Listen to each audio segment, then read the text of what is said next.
저는 그저 부족하기만 한 사람이죠. 시간을 되돌릴 수만 있다면 참 좋을 텐데 하는 생각을 한 것이 한두 번이 아닙니다. 특히나 고마운 아내에 관해서요. 아내에게 저는 지독히도 못된 사람이었고 나쁜 남편이었습니다. 여자 문제로 인한 온갖 과시로 인해 누구보다 사랑스러운 아내를 홀대했고 힘들게 만들었죠. 어머님 말이 딱 맞았어요. 불려시한테 홀려가지고 눈앞에 진짜 보물이 있는 것을 보지 못했던 거. 제가 지금부터 왜 바람을 피우면 안 되는지 말씀드리겠습니다. 저는 고리타분한 성격을 가진 어머님의 외아들로 태어났습니다. 위로 누나가 6명이나 있는데 그 중에서 유일한 아들이니 당연히 집안의 보배였습니다. 제가 태어난 이후로는 어머니는 드디어 방 안에서 식사를 하실 수 있게 됐습니다. 그 전에는 항상 부엌에서 남은 음식으로 배를 채우는 일상을 보내셨다고 합니다. 저희 어머니는 그렇게 맵다는 시집살이를 하시면서 저를 키우셨습니다. 그래도 제가 태어난 이후로는 어머니도 어느 정도 길을 펴고 사셨다고 합니다. 그동안 누나들을 낳았을 때는 제대로 산후조리도 못하시고 냉골 같은 방에서 쉬어야 했는데 제가 태어난 이후로 부들장에서 따뜻하게 몸을 누이셨다고 합니다. 그때가 절대로 잊히지 않는다고 하셨습니다. 만약 저마저도 딸이었다면 어머니는 실거지약으로 집에서 쫓겨나야 할지도 몰랐다 하죠. 그래서 어머니는 항상 저를 보배라고 생각하셨습니다. 너는 나한테 있어서 보물 같은 아들이야.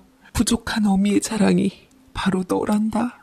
그렇게 귀한 대접을 받고 자란 저는 당연히 아버지와 할머니와 같이 겸상을 할 수 있었고 매일 고기 반찬을 먹을 수 있었습니다. 할머니는 제가 편하게 있지 못하는 상황을 절대 만들지 않으셨어요. 만약 누나가 장난으로라도 저를 때리려고 하면 불호령을 듣기 일쑤였습니다. 그런 집안에서 귀하게 자란 저는 학교에 올라가서도 우수한 성적을 받았습니다. 그래서 할머니는 저를 더욱더 아끼셨죠. 네가 우리 박씨 집안의 보배다. 총명하기까지 하니 녀석 내가 지금 저 세상에 가도 여한이 없어. 이렇게 말씀을 하실 정도였으니까요. 그런 저는 계속해서 우수한 성적을 유지했습니다. 할머니는 저에 대해서는 아낌없이 투자를 하셨어요. 만년필이며 라디오며 손목시계며 좋은 것들은 저에게 다 해주려고 하셨죠. 누나들은 제대로 불도 들어오지 않는 방에서 손을 호호 불면서 잠에 들었지만 저는 항상 따뜻한 구들목에서 몸을 지졌습니다.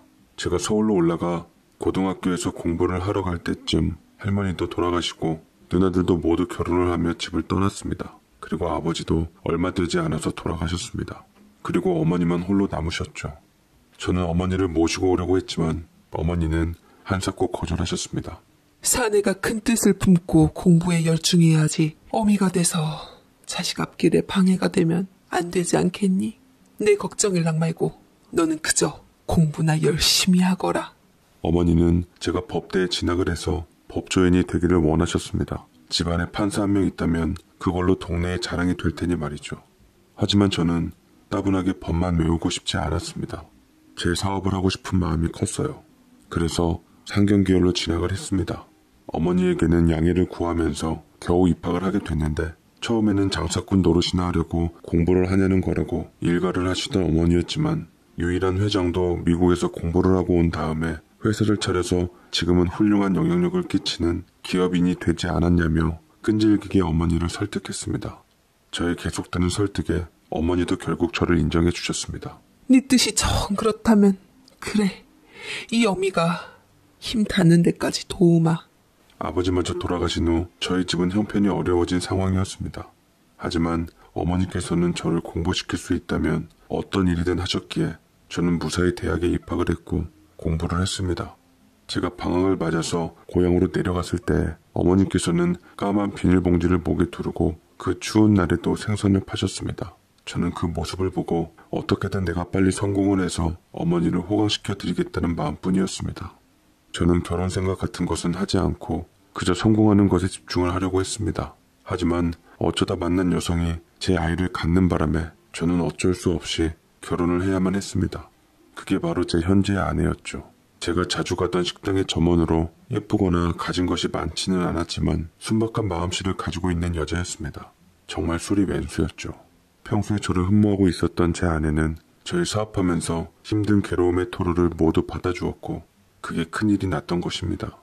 허나 굳건한 제 아내의 성미상 만약 제가 모른 척한다면 혼자서 애를 키우고 있을 것 같았습니다. 왠지 그 여자에게서 저는 저의 어머니를 떠올렸던 것 같았죠.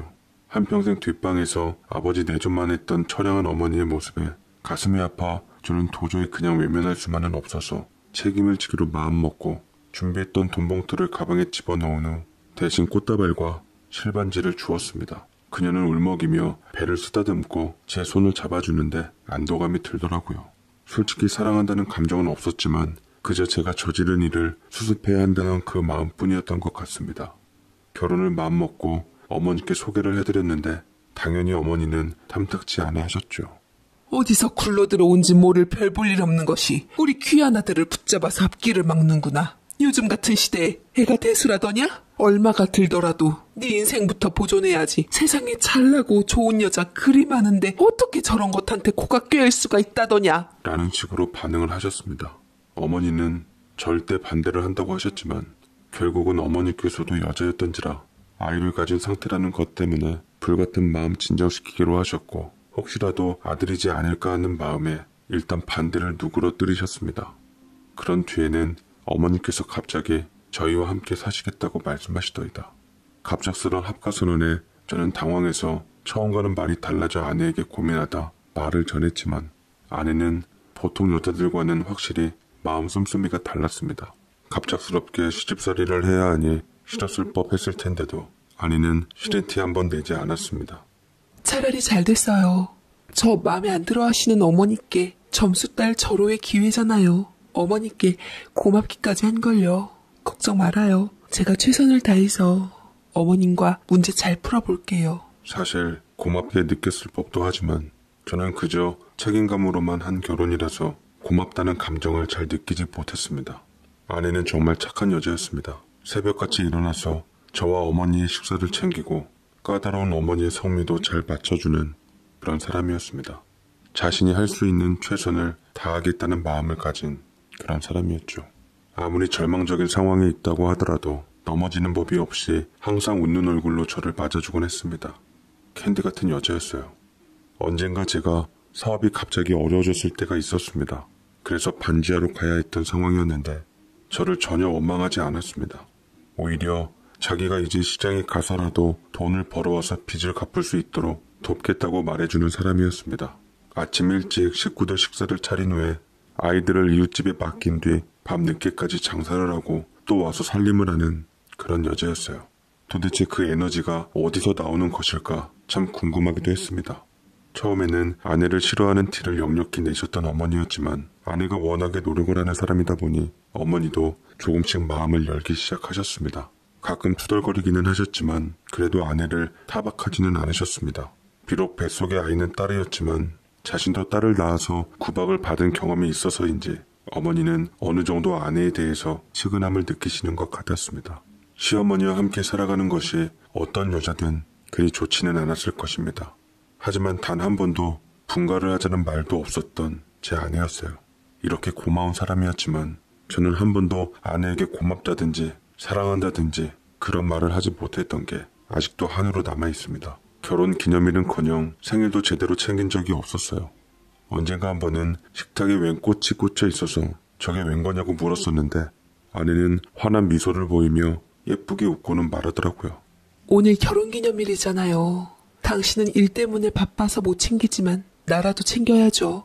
당신과 결혼 안 했으면 우리 예쁜 선영이도 못 태어났을 텐데 당신 같은 듬직하고 멋진 남편도 못 얻고 든든한 어머니도 없을 테고요. 제 결혼은 인생에 얼마나 축복인지 몰라요. 그래서 나라도 우리 결혼기념일 챙기려고 샀어요. 남편도 챙기지 않는 결혼기념일을 아내는 혼자서 챙기고 있었습니다. 허름한 예식장에서 싸구려 드레스를 입고 한 결혼인데도 불구하고 아내에게는 잊을 수 없는 순간이었던 것 같습니다. 생일도 제대로 기억하는 법이 없었지만 아내는 저희 생일을 한 번도 잊지 않았습니다. 달력을 사면 제 생일과 어머니의 생일은 크게 동그라미를 쳐놓고 자신의 생일에는 작은 동그라미를 쳤던 아내를 지금 생각해보면 정말 눈물이 날 것 같습니다. 이렇게 못난 남편을 한 번쯤은 원망했을 법도 한데 한 번도 저를 원망하지 않고 언제나 웃는 얼굴로 응원을 해주던 아내였어요. 그런 아내에게 저는 너무나 못난 남편이었던 것 같아서 그저 가슴이 아플 뿐이었습니다. 제 사업은 한동안 빛을 발하지 못했습니다. 잘 되는 듯 중간중간 반짝했지만 쉬이 불꽃이 타오르진 못했죠. 하지만 역시 꾸준히 하면 된다는 말이 시전이 되는 듯 했습니다. 결혼을 하고 나서 10년쯤 되니 조금씩 나아지기 시작했습니다. 자리를 잡기 시작하면서부터 사업의 규모가 커졌고 저는 자연스럽게 저와 비슷한 대표들과 함께 친해지고 친목을 다지기도 했습니다. 하루는 부부동반 모임에 갔을 때였습니다. 저는 자수성가인 편이었고 다른 이들은 모두 오랫동안 기업을 운영하면서 이미 부유한 이들이 많았습니다. 그러다 보니 자연스럽게 고급 문화에도 익숙했을 것입니다. 부부동반 모임이 한번 예정이 되었을 때가 있었는데 저는 과연 아내를 데려가도 될지 많은 고민이 됐습니다. 집에서 마늘 까고 멸치 똥 따고 한 푼이라도 깎으려고 혈안이 되어 있는 아줌마 같은 아내가 저는 왠지 부끄럽게 여겨졌습니다. 혹시라도 다른 사람들이 아내를 보고 좋지 않은 생각을 하게 된다면 나에게도 악영향이 있지 않을까, 이런 생각을 멈출 수 없었습니다. 하지만 고민 끝에 저는 아내를 데려가기로 했습니다. 저는 카드까지 주면서 옷도 예쁜 거로 사입고 미용실에서 머리도 하라고 말했죠. 그런데 그날 나타난 아내는 다른 대표들의 아내와는 너무나도 달랐습니다. 전형적인 아줌마 파마머리를 하고 싸구려가 확실할 것 같은 옷에 아주 초라한 모습의 아내를 보니 저는 괜히 위축이 되는 것 같았습니다. 박 대표님의 사모님은 정말 검소하신 것 같네요. 그러게요. 사모님에 대해서는 들어본 적이 없었는데 굉장히 인상이 좋으시네요. 제 아내는 툭하면 맨날 쇼핑하고 여행하러 다니기 바쁜데 사모님은 딱 봐도 현모양처이실 것 같습니다. 제 아내도 그만 좀 놀러다니고 살림 좀 돌봤으면 좋겠네요. 사람들이 이렇게 말하는 것이 악의 없는 칭찬일 수도 있겠지만 저는 얼굴이 화끈거렸습니다. 왠지 저를 조롱하는 것 같이 느껴졌기 때문이었죠. 게다가 아내는 나이프로 고기도 제대로 썰지 못했고 칼질 자체가 처음인 것 같이 보였습니다. 여보, 이렇게 썰면 되잖아. 왜 굳이 그렇게 힘들게 낑낑대면서 자르고 있어? 미안해요. 내가 이런 곳은 처음 와서. 그때 저는 아내가 너무나 부끄러웠습니다. 사람들 다 있는 곳에서 자기는 이런 곳에 처음 와봤다는 이야기를 하는 것도 정말 창피하더라고요. 제가 데려가 본 적이 없으니 당연히 익숙하지 않을 수밖에 없었지만 이기적인 저는 그저 창피하다는 생각만 들었을 뿐이었습니다. 제 자신은 좋은 옷을 입었지만 제 아내는 시장에서 파는 싸구려 옷을 입든 뭘 입든 신경도 쓰지 않았습니다. 회사는 잘 되어갔지만 왠지 다른 기업의 대표들에 비해서 나는 부족한 것만 같아서 자꾸 보는 눈을 신경 쓰게 됐습니다. 그때부터 저는 아내는 물론 제 어머니도 부끄럽다는 감정을 느꼈습니다. 아무리 그래도 이제 사모님 소리를 듣는 사람인데 어쩜 이렇게 촌스러울까? 자기는 부끄러운 것을 알기나 할까? 그런 생각만 들었어요. 늘씬하고 피부에 광이 나고 딱 봐도 좋은 옷을 입고 다니는 다른 사모들과 너무나 다른 아내가 부끄러웠던 저는 점점 집에 가는 횟수도 줄이기 시작했습니다. 바쁘다는 이유로 집에 잘 들어가지도 않았고 연락도 받지 않았습니다. 아내는 가끔 제 사무실에 와서 제가 갈아입을 옷을 가지러 오곤 했습니다. 여보, 피곤하더라도 잠깐은 집에 와서 푹 쉬어요. 너무 무리하지 마시고요. 무리를 하지 않으면 이 회사 운영 자체가 안 되는데 어떻게 하라는 거야? 또다시 반지하로 들어가고 싶어? 지금 이 회사 다 말아먹어서 직원들 다 알거지 만들까? 저는 항상 아내가 걱정을 하는 말을 하면 이런 식으로 예민하게 반응하기 마련이었습니다. 그러면 아내는 그저 말없이 웃으면서 제 눈치를 봤어요.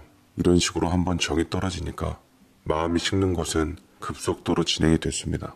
사실 한 번도 아내를 사랑했다고 느꼈던 적은 없었습니다. 그저 어쩌다 보니 일이 진행이 된 것이고 저는 그저 제 운명을 받아들여야겠다고 생각을 했습니다. 한창 젊고 사랑받아야 할 나이에 저와 결혼을 했던 아내는 어떤 생각이었을까요? 저 때문에 힘이 들지는 않았을까 싶습니다. 다정한 눈길 한번 주지 않았던 저였는데 그럼에도 항상 웃고 있는 아내였습니다. 저는 점점 일이 늘어나면서 개인 일정을 봐줄 사람이 필요했습니다. 그래서 비서를 구하게 됐는데 5명 정도와 면접을 진행했지만 뭔가 끌리는 사람이 없었어요. 5년 동안 경험을 가진 면접자도 있었고 대기업에서 제의를 받았지만 제 회사의 가능성을 보고 면접을 봤다는 이도 있었지만 뭔가 이 사람이다 하는 확신이 나는 사람은 없었습니다. 그러다가 저는 제 인생을 바꿔놓을 여성을 만나게 됐습니다. 면접 보러 왔는데요? 세련된 서울 말씨를 쓰는 20대 초반의 여성이었죠. 전문대를 졸업한 지 얼마 되지 않아 경력도 없었고 이렇다 할 스펙도 없었지만 저는 이 사람이다라는 확신이 들었습니다. 170이 넘는 늘씬한 키에 긴 생머리, 우윳빛 피부에 새초롬한 눈망울을 가진 그 여자는 모든 사람의 시선을 집중시키기 충분했습니다. 원래 승무원의 지망을 하려고 했지만 여행 가는 것을 별로 좋아하지 않아서 비서 일을 해보려고 한다고 말하더라고요. 가식 없는 솔직함이 저는 마음에 들었습니다. 그래서 저는 바로 그 여자를 채용하게 됐습니다. 솔직히 최 비서가 일을 잘하는 사람은 아니었어요. 종종 중요한 스케줄을 까먹기도 하고 센스도 없었습니다. 하지만 그런 것들은 문제가 되지 않았어요. 수려한 외모를 가지고 있었기 때문에 동행을 하면 마치 제가 굉장히 근사한 사람이 되는 것 같았습니다. 촌스러운 아내와 있을 때와는 전혀 다른 반응이 나오니 저는 괜히 우쭐해지더라고요. 거울에 비춰지는 모습을 보니 키가 185cm인 저와 제법 잘 어울렸습니다. 그래도 저는 키도 크고 호남형이라는 말을 자주 들었습니다. 그런 제가 아내와 결혼한다고 했을 때 친구들은 놀라곤 했죠. 그동안 너 좋다고 따라다녔던 그 미녀들을 제치고 결혼한다는 여자가 저 여자분이야? 너 후회 안 하겠냐? 나이는 좀 어려 보여도 너무 키가 작아 보이는데. 그래, 뭐 인물이 뭐가 중요하냐. 사람이 좋으면 됐지. 이런 말들을 들었던 저였는데 최 비서와 함께 있으니 나이 차이는 좀 있어 보이긴 했지만 그래도 제법 잘 어울리는 한 쌍인 것처럼 보였습니다. 어떤 여성과 함께하냐에 따라서 그 가치가 다르게 보인다고 하더니 제가 최 비서와 함께 있으니 다른 사람들도 저를 우러러보는 듯 했습니다. 최 비서의 빛나는 외모는 그 누구도 모를 수가 없을 정도였습니다. 저와 자주 모임을 갖던 대표들이 최 비서에게 따로 연락을 하려고 한다는 사실을 알았을 때 저는 참 우습다는 생각이 들었습니다. 아내 옆에서는 그렇게 애처가인 척을 하면서 젊고 예쁜 여자를 보고는 몰래 연락을 하는 것을 보니 참 위선적인 사람들이 많다는 것을 그때 깨닫게 됐죠. 하지만 최 비서가 그만큼 아름다운 여성이기 때문에 그런 생각을 갖는 것은 어쩔 수 없을 거라는 생각이 들기도 했습니다. 그런데 어느 날 최 비서가 갑자기 그만둔다는 말을 하는 거였습니다. 저 그만두겠습니다. 갑자기 왜? 일이 그렇게 힘든 것도 아닐 텐데. 뭐 일은 안 힘들고 좋은데요. 자꾸만 다른 사장님들이 연락하는 게 너무 귀찮아서요. 원래 눈에 띄는 사람이라서 구애를 받는 것은 일상이었지만 아저씨들이 유난히 자기를 귀찮게 구는 게 싫다며 그런 사람들을 계속 상대하는 게 싫다는 거였습니다. 그러지 말고 조금만 더 있어. 최 비서 같은 사람들은 어쩔 수 없는 운명 같은 거야. 그리고 그걸 오히려 자신의 경쟁력으로 삼는 것이 좋을 거야. 말은 이렇게 했지만 혹시라도 진짜 최 비서가 떠나면 어떻게 하나 이런 생각이 들었습니다. 내 곁을 떠나서 다른 사람의 밑에서 일을 하게 된다면 저는 견딜 수 없이 화가 날 것 같았습니다. 한 번도 사랑이란 감정을 느껴보지 못했던 저는 문득 이것이 바로 사랑인가 하는 생각이 들었습니다. 누군가 최 비서를 품에 안는다면 저는 정말 크게 화가 날 것 같았거든요. 이것이 질투인가 하는 생각이 들면서 저는 어떻게든 그녀가 저를 떠나지 못하도록 만들어야겠다는 생각을 했습니다. 이걸로 자기 사고 싶은 거 사. 이게 뭔가요? 앞으로 우리 회사는 더 커질 텐데 최 비서는 우리 회사의 마스코트 같은 존재야. 그런데 그런 사람이 후줄근한 옷을 입고 그러면 회사 이미지가 살겠어? 이걸로 옷이나 구두, 뭐 다른 거 필요한 것 좀 사. 무뚝뚝했던 최 비서의 얼굴이 갑자기 환하게 펴지는 것이 보였습니다. 그 모습을 보니 왠지 저는 뿌듯함을 느꼈습니다. 그동안 제 딸에게 맛있는 것을 먹이면서 기뻐하는 모습을 봐도 이 정도로 뿌듯하지는 않았습니다. 내 능력으로 여자를 기쁘게 할 수 있다는 것이 생각보다 참 강렬한 감정이었습니다. 제 카드로 옷도 사고 화장품도 사고 가방도 사며 최 비서는 더욱 아름다운 모습을 갖추게 됐습니다. 하루하루 더 아름다워지는 것 같았어요. 저는 최 비서와 함께 있는 모습을 많은 이들에게 보여주고 싶어서 일부러 미팅을 많이 잡기도 했습니다. 괜히 제 어깨가 으쓱해지곤 했습니다. 그 이후로 최 비서는 부부동반 모임에도 참석을 했습니다. 사람들이 사모님은 어디 가셨냐고 물으면 저는 집사람이 요즘 바빠서 못 나온다는 변명을 하곤 했습니다. 그렇게 말하면 더 묻지 않더라고요. 제 집사람을 보고는 괜히 우쭐한 표정을 짓던 사모들도 최 비서를 보면 괜히 입이 셀쭉해지는 게 보였습니다. 아무리 좋은 옷을 걸친다고 하더라도 이런 미인과는 차이가 날 수밖에 없었습니다. 남편들이 계속 최 비서만 보는 것이 신경 쓰이는 부인들은 최 비서에게 가끔 심술을 보이기도 했습니다. 젊은 사람이 이렇게 유부남이랑 같이 차례 동석하면 애인이 뭐라고 안 하려나. 저 애인 없어서 상관없어요. 최 비서는 웬만한 말도 크게 신경을 쓰지 않았습니다. 싫은 소리 한번 들었다고 전전긍긍하는 그런 여자가 아니었기에 저는 오히려 더욱더 그녀에게 빠져들었던 것 같습니다. 뭘 하든 간에 제 눈치만 살피던 아내와는 확연하게 다른 점이 마음에 들었어요. 그런데 그 무렵 어머니께서는 치매라는 판정을 받으셨습니다. 저는 요양원에 보내드리는 게 낫다고 생각했지만 아내는 달랐죠. 요양원을 어떻게 보내요, 어머니를. 어머님이 앞으로 사시면 얼마나 사신다고요. 당연히 우리가 모셔야죠. 당연히 고맙게 여겨야 했지만 저는 그런 아내가 왠지 짜증이 났습니다. 치매 노모를 모시는 것이 얼마나 힘든 일인데 싫다고 도망가지는 못할 망정 오히려 자신이 나서서 모시겠다고 하는 게 정말 미련한 사람 같았거든요. 제가 옷도 좀 사입고 머리도 좀 하라고 그렇게 말을 했거늘 아내는 여전히 똑같았습니다.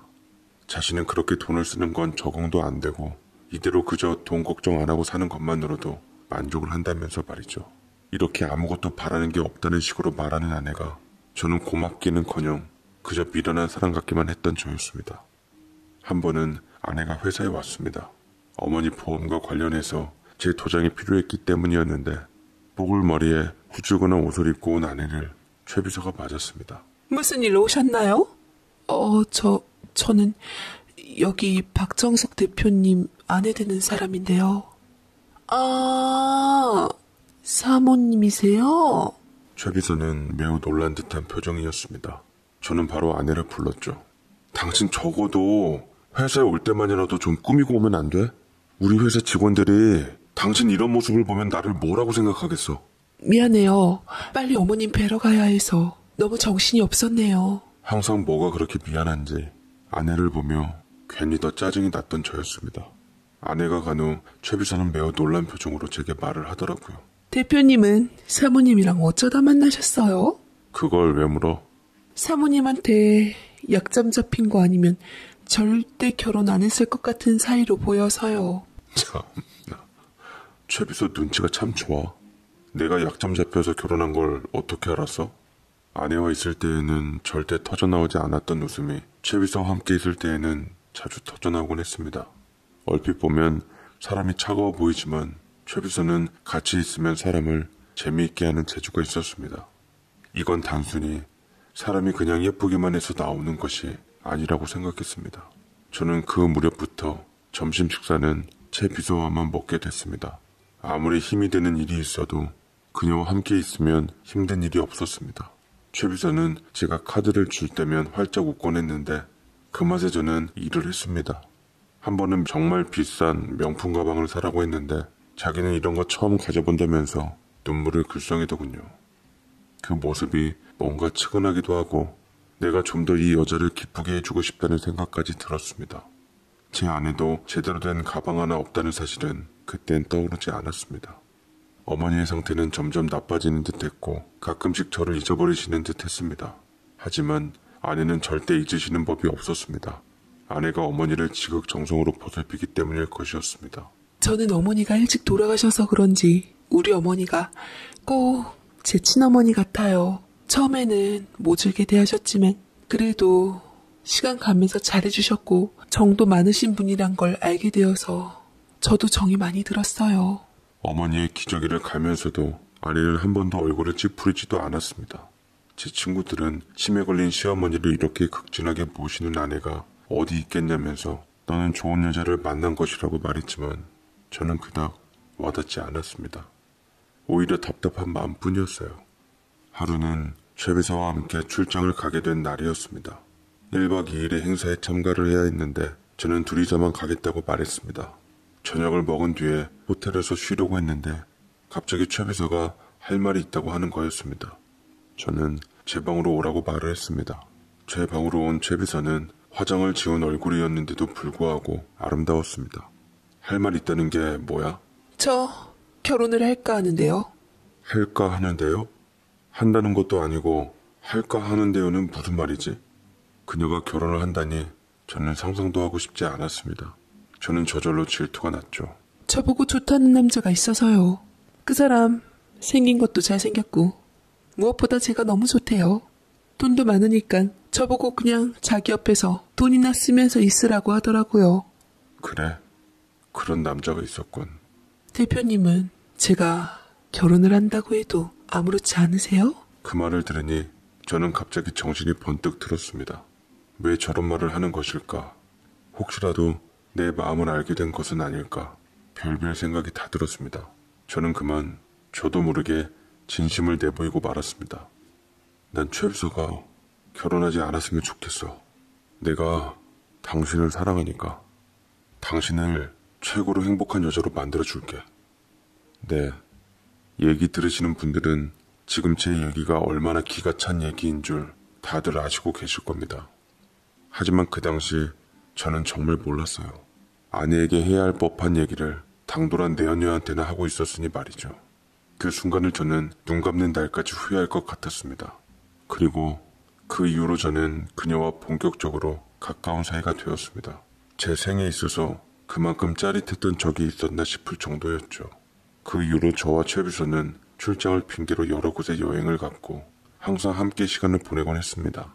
집에 들어가면 어차피 피곤한 얼굴을 하고 있는 아내, 저와 거의 접점이 없어 저를 어려워하는 딸, 제 얼굴도 제대로 알아보지 못하는 어머니가 있는 삭막한 분위기라서 가고 싶은 마음이 들지 않았습니다. 그리고 최 비서는 드디어 목표를 어김없이 드러내었죠. 만난 지 6개월쯤 됐을 때 최 비서가 제게 한 말이었습니다. 유부남과 사귀는 것이 떳떳한 것도 아니고 첩 노릇을 하는 것이 이젠 싫다는 거였습니다. 갑작스러운 선언에 저는 머리가 어지러워졌습니다. 잠깐만 생각할 시간을 달라고 한 뒤에 저는 고민을 하게 됐죠. 하지만 아무리 생각해도 저는 최 비서와 헤어질 수 없었습니다. 저의 생활에 있어서 이미 활력소가 돼버린 여자였는데 최 비서가 없다면 저는 제대로 살 수 없을 거라는 생각을 했습니다. 결국 저는 큰 결심을 하게 됐습니다. 그래서 아내에게 돌이킬 수 없는 말과 함께 서류를 던지고 말았죠. 우리 이혼하는 게 좋겠어. 그게 갑자기 무슨 소리예요? 오늘 회사에서 무슨 일이 있었어요? 재산은 넉넉하게 챙겨줄게. 당신도 이제 당신 인생 살아. 정말 갑자기 무슨 소리인지 모르겠어요. 내가 뭘 잘못한 거예요? 아니, 그런 거 없어.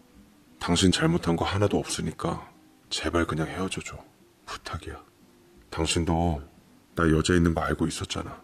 내가 이렇게 쓰레기 같은 인간이니까 더 이상 나 보지 말고 치매 있는 우리 어머니한테도 벗어나서 내가 준 돈 가지고 여자로서 당신 인생 살라고. 저는 그렇게 말하고는 그냥 도망쳐 버렸습니다. 네, 도망쳐 버렸다는 말이 딱 어울리네요. 매달리며 오는 아내의 울음소리가 몹시도 듣기 싫어 귀를 틀어막았고 양심의 가책이나 미안함 따위는 모두 다 쓰레기통에 던져 넣은 지 오래되었습니다. 저는 그 길로 최 비서를 만나러 갔고 최 비서는 제가 올 거라고 미리 예상이라도 한 듯 교활한 웃음을 지어 보였습니다. 사장님, 정말로 가정을 버리고 오실 줄은 몰랐네요. 제가 그렇게 좋으세요? 그 말을 들으며 저는 어떻게 해야 할지 모르겠더라고요. 자꾸만 심장이 두근거리면서 아내에 대한 불안감과 죄책감이 사그라들지 않은 채 최 비서의 손을 잡았습니다. 그리고 몇 개월간 잠수를 타며 최 비서와 함께 시간을 보냈는데도 이상하게 정작 일을 치고야 말았는데도 저는 마냥 행복하고 미치도록 좋지만은 않더라고요. 그렇게 저는 최 비서와 부모님께 인사를 드리며 결혼 얘기가 오가게 되었는데도 이상하게 제 마음은 진정이 되질 않았습니다. 참 이상하죠. 최 비서가 그토록 사랑스럽고 열정적인 사랑을 일깨워준 사람인데도 불구하고 아내만큼 안정적이거나 편안하지는 않았습니다. 제가 고민을 하니 여태 저와 아내의 모든 것을 곁에서 지켜본 친구 녀석 하나가 이렇게 말하더라고요. 네 인생이니까 내가 뭐라고 말은 못 해주겠지만 잘 생각해봐라. 즐길 거리는 없어도 살지만 물이나 공기가 없으면 못 살지 않겠냐? 나는 재수씨가 너에게 없으면 안 되는 물이나 공기 같은 존재라고 생각해. 곁에 있으면 소중한 것을 모르지만 정작 없어지면 그 소중함을 뼈저리게 깨닫는 그런 존재 말이야. 요즘 같은 시대에 재수씨 같은 사람 찾기 힘들다 너. 내가 진짜 이런 말까지는 안 하려고 했는데 여자복 하나는 끝내주게 있는 놈이구나. 그렇게 생각했어. 근데 이젠 잘 모르겠다. 라고 말을 하는데 왜 이렇게 흔들리면서 친구의 말이 가슴팍에 남아있는 줄 모르겠습니다. 허나 저는 정작 아무 결정도 못하고 아내와 이혼을 하기 전 마지막으로 만나게 됐더랬죠. 저의 마음을 되돌릴 수 없다는 것을 깨달았던지 아내는 오로지 양육권과 약간의 돈만 저에게 요구를 한 뒤에 깔끔하게 합의 이혼으로 진행을 하겠다고 말했습니다. 당신 마음이 그렇다면 어쩌겠어요. 전부 다 내 탓이죠. 그런데 어머님이 많이 걱정되네요. 종종 어머님을 뵐 수 있으면 좋겠는데. 마지막까지 다른 사람을 생각하려는 아내였습니다. 바보같이. 내가 나쁜 인간인데 그냥 분리수거도 안 되는 쓰레기 같은 인간 따위. 그 어머니 역시 아무것도 생각하지 말고 훌훌 떠나버렸으면 차라리 마음이나 편했을걸.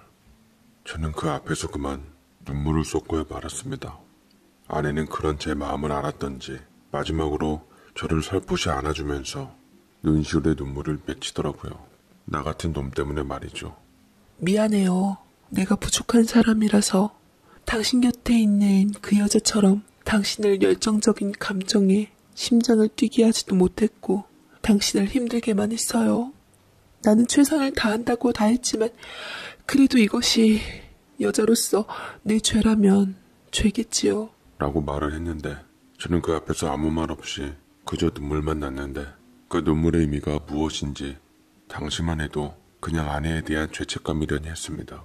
저는 아내와 마무리를 한 후 최 비서의 집을 찾았고 어머니에 대한 얘기를 하며 최 비서의 의견을 물어봤건만 그녀는 아내와 확실히 달랐습니다. 어머님요? 요양원 가시는 거 아니었어요? 설마 저한테 치매 노인 수발하라는 거 아니죠? 미안하지만 난 그렇게는 못해요. 당신 아내와 나는 근본적으로 다르니까요. 라며 어머니를 요양원에 보내라는 종용을 했는데 저는 더 이상 어머니에 관해 어떠한 말도 할 수가 없어서 시린 가슴을 묻어놓고 아내가 떠나자마자 어머니를 요양원으로 보내야만 했습니다. 그런데 어머니는 요양원이 마음에 들지 않으셨는지 자주 난동을 부리셨다고 합니다. 아내가 집에서 돌봤을 때 어머니는 그저 기억을 잘 못하셨을 뿐이지 과격한 행동을 보인 적은 없었습니다. 그런데 아내가 없으니 어머니는 불안정한 듯 했습니다. 제가 몇 번 찾아가도 어머니는 그저 난동만 부리셨을 뿐이셨습니다. 어머니는 저를 보시고는 제 머리칼을 잡으시며 육두문자를 남발하시더라고요. 이런 천하의 몹쓸 놈. 내가 너를 어떻게 키웠는데 새파랗게 어린 여우 것한테 올려서 초강지쳐 버리고 네 애미도 버려? 너는 분명 하늘이 벌할 것이야. 어머니는 크게 소리를 지르며 저를 마구 때리셨습니다. 저는 이 난동을 어떻게 잠재워야 하나 고민을 하다 결국 전처에게 전화를 했습니다. 제 말을 듣고는 당장 오겠다고 하더군요. 그렇게 도착한 전처를 보더니 어머니는 갑자기 난동을 멈추셨습니다. 어머님이 여기 오셔서 낯설어서 그러셨던 것 같아요. 제가 종종 올 테니 너무 걱정하지 마세요. 당신은 내가 원망스럽지도 않아? 차라리 다른 사람들처럼 그냥 나를 원망해. 조강지쳐버리고 젊은 여자한테 홀랑 가버린 나를 그냥 원망하라고. 원망해서 뭐래요. 당신 마음이 그렇게 된 거 일부러 그런 거겠어요? 그리고 당신이 생각한 것만큼 나 그렇게 힘들지 않았어요. 당신 만나서 어머님이랑도 잘 지내고 딸이랑도 행복하게 지냈어요. 그러니 나를 굳이 동정하거나 불쌍하게 여길 필요도 없어요. 그 말을 하는 아내의 태도는 다른 때와 달랐습니다. 당당하게 그동안 자신은 행복했다고 말하는 모습을 보니 뭔가 낯설더군요. 전주는 어머님께 가서 자연스럽게 식사를 할 수 있도록 도왔습니다. 최 비서는 딱 한 번 어머니를 뵌 적이 있었습니다. 사실 치매 노인들은 다른 노인들과 느낌이 다를 수밖에 없습니다. 그래서인지 최 비서는 어머니를 굉장히 낯설어 하더라고요. 그러다가 어머니가 갑자기 최 비서를 보더니 머리채를 잡기 시작했죠. 못 베어먹은 티를 내도 유분수지. 임자 있는 남자를 넘보고 찔하다가 이젠 조광지철을 쫓아내? 네가 그러고도 무사할성 싶으냐? 라며 머리를 쥐어뜯은 적이 있었습니다. 그 이후로 최 비서는 절대 어머니를 보지 않을 거라고 선언했죠. 저도 거기에 대해서 강요를 할 수는 없었지만 한편으로는 씁쓸한 마음이 들기도 했습니다. 이제는 남이 되어버린 아내에게 뭔가 묘한 감정을 느끼게 됐습니다. 현실적인 문제와 얽히면서부터 최 비서의 결혼 생활은 날이 갈수록 힘들어지기만 했습니다. 없으면 죽을 것 같아 결혼을 했는데 이제는 채비서가 있으면 죽을 것 같았습니다. 준 카드로도 모자라 법인카드까지 손대니 카드값이 헛소리가 나오더라고요. 너무 많이 나와서 한 소리를 하면 자기가 나이 든 남자랑 사는데 이런 거로 풀지 않으면 어떻게 하겠냐고 했습니다. 그녀는 하루 종일 마사지를 받고 쇼핑을 하고 골프를 치러 다니기 바빴습니다. 결혼을 했는데 저는 채비서에게 따뜻한 밥 한 그릇 얻어먹어 본 적이 없었습니다. 그리고 피곤하다는 이유로 저와도 점차 멀어지기 시작하면서 저는 갈 길을 잃은 것만 같은 허한 감정을 느꼈죠. 게다가 저의 평판이 좋지 않은 쪽으로 변하게 됐다는 것도 알게 됐습니다. 아내를 버리고 비서와 불륜을 저질렀으니 저에 대해서 뒷말이 들리는 것이 느껴졌습니다. 게다가 직원들의 불만도 높아만 갔습니다. 최 비서는 이제 사모가 됐다는 자신감이 가득 차서 여기저기 참견을 하고 다니곤 했습니다.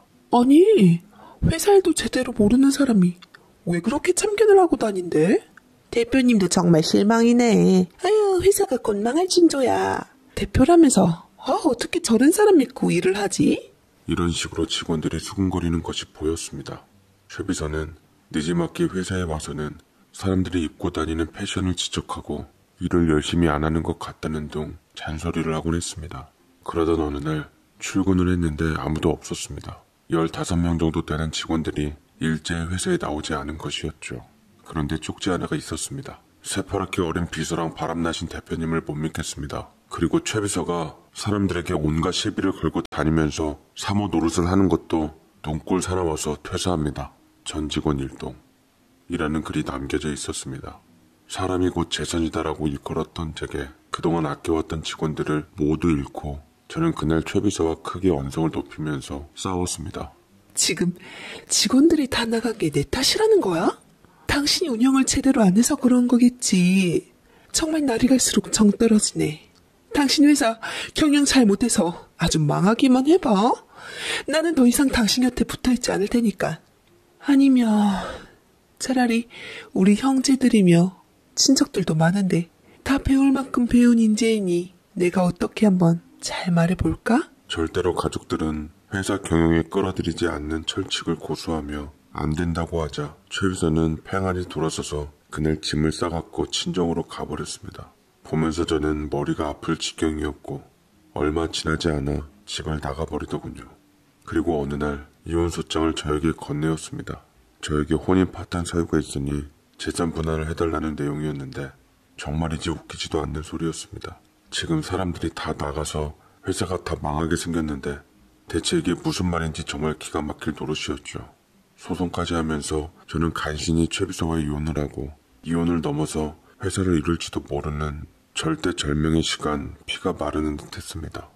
인재들이 없으니 누굴 믿고 경영해야 할지 차라리 모든 것을 정리하는 게 맞는 건지 상황 판단을 제대로 못하고 있을 때 가장 힘들 때 아내가 연락이 오는 것이 아니겠습니까? 저는 이런 꼴 아내한테만은 보여주고 싶지 않아 연락을 피했지만 아내는 끈질기게 연락을 해왔고 피폐해진 모습으로 아내를 만나게 되었습니다. 아내는 그동안 어떻게 살았던지 몇 년 사이 매우 세련된 외모가 되어 제 앞에 나타나서 처음에는 몰라볼 지경이었죠.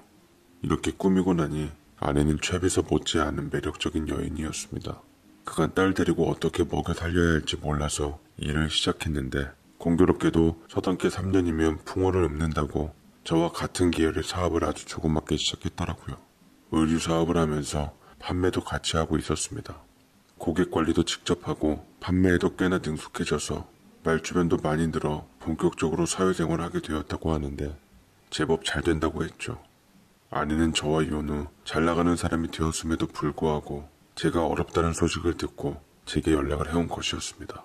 내가 당신과 일했던 사람들 한번 찾아가 볼게.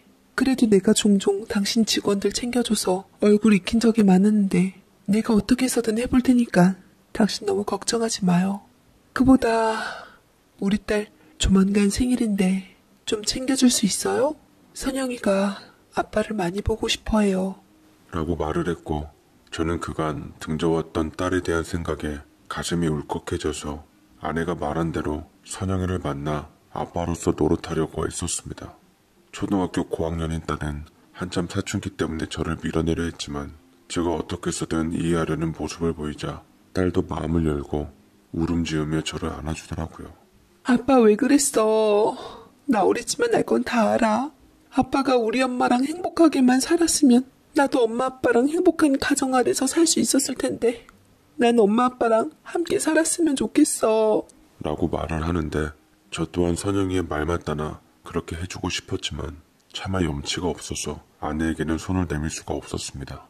제가 딸에게 집중하고 있는 사이 아내는 무슨 마술을 부렸던지 저희 회사에서 나간 인재들을 하나하나 순서 다 찾아가 회사에 다시 들어올 것을 전했고, 최비서 때문에 마음이 돌아간 직원들은 아내로 인해서 하나둘씩 다시 회사로 들어오기 시작했습니다.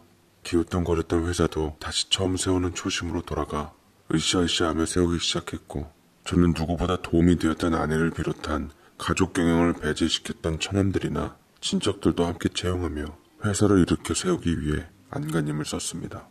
하지만 혹시나가 역시나 가족 경영을 하면서부터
제 지분이 점차 줄어들기 시작했고, 자연스럽게 아내와 친척 형제들의 지분이 늘어나기 시작했습니다. 아내 역시 회사 경영에 직접 참여하게 되면서 친인척들과 손발 맞게 경영하며 인재들을 관리했고, 저희 회사는 제가 단독으로 혼자 운영했을 때보다 점차 발전하기 시작했습니다. 거기다 아내는 전문 경영인까지 모셔오면서 회사를 운영하고자 했는데, 대표로서 점차 발을 디딜 곳 없었던 제가 도저히 참을 수가 없어서 반발을 했습니다. 이건 아니잖아. 여긴 내가 일군 회사인데 어떻게 전문 경영인을 데려올 수가 있어? 그 말인즉슨 지금 나더러 나가라는 말 아니야? 그러자 아내가 더할 나위 없이 싸늘하게 저를 보고 입을 열더라고요. 그것은 제가 처음으로 본 아내의 얼굴이었습니다. 나가라는 말 맞아요. 잘 알아들으셨네요. 어차피 당신 회사 그대로 뒀으면 가망 없었던 거였고요. 이건 내가 다시 구이는 거나 다름없어요. 최 비서한테 빠져서 회사를 그렇게 내팽겨친 사람이 지금 대표 자리를 운운할 자격이 있는지 양심에 손을 얹고 생각해보세요. 당신 이러려고 내 앞에 다시 나타난 거였어? 내 회사 노리고 내 뒤통수 치려고? 아니요. 처음 시작은 선영이가 아빠 보고 싶다고 해서 난 찾아온 것뿐이에요. 당신 회사 어려워서 구제할 생각을 한 것은 그 이유고요. 하지만 같이 일하면 일할수록 당신은 대표 자리에 어울리지 않다는 생각이 들더라고요. 사업 살리고 싶으면 당신은 물러서고 그냥 신경 끄고 살아요. 아니면 이렇게 승승장구하는 회사 당신 손으로 또 한 번 무너뜨리던지요. 당신이 당신 손으로 행복했던 가정을 무너뜨린 것처럼요. 라고 아내가 똑똑하게 말을 하는데 저는 그제서야 모든 게 잘못되었음을 알게 되었고 아내가 뭘 제게 일깨워 주려고 한 건지도 알았기에 더 이상 아무 말도 할 수가 없었습니다. 아내는 저를 대표 자리에서 물러나게 한 뒤 대신 가정의 아빠로서는 허락했습니다.